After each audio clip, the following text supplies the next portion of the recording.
A blessed day, everyone. I am Jamela, and welcome again to Book and I. It is a program that will look on different books and their insights, which will help us to grow more in faith and practice. We are down to the part 4 of this book, which revolves around the city vision. And this part starts with a chapter that gives us a brief background about the biblical definition and view of the city. So, what are we waiting for? Let's now start digging into this chapter. The biblical view of the city is neither hostile nor romantic. It looks upon a city as a positive social form while also demonstrating how it can be used as a vehicle for enhancing human rebellion against God. And this is what we are going to look at in this chapter. The tension between the city's God-exalting promise and its man-exalting shadow. What do we mean by the city? Different from the world's shallow view of it, the Bible defines a city not according to its population but rather its density. A city is a social form in which people physically live in close proximity to one another. Physical human presence at all times. And out of this dense proximity, 3 signal features flowed, which marks the urban life according to the Bible. First, safety and stability. Second, diversity. And third, productivity and creativity. All of these are a positive note about the city. But it is not all there is with the Bible's balanced understanding of how good and evil operate in a city. A perfect example depicting a city as a place of rebellion against God is the passage about the Tower of Babel and the city of Sodom and Gomorrah.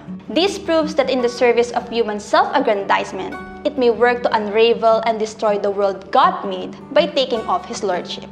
Yet, it is also idealized as Abraham's source of sustaining hope as he looked towards God's promise of the city He will rebuild, where His presence, peace, justice, love, and all good things reside. So, how should we view and live in the city as Christians? Cities should be looked at as a great challenge and opportunity for missions.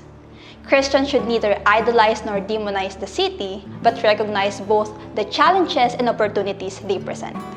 We must reflect the heart of God that cares deeply to the people in the city, including the poor and the marginalized, just as what He reveals to Prophet Jonah.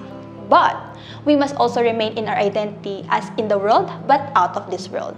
We should embody the alternative community that reflects the kingdom of God while being deeply engaged to the life of the surrounding city, serving its needs, and contributing to its renewal.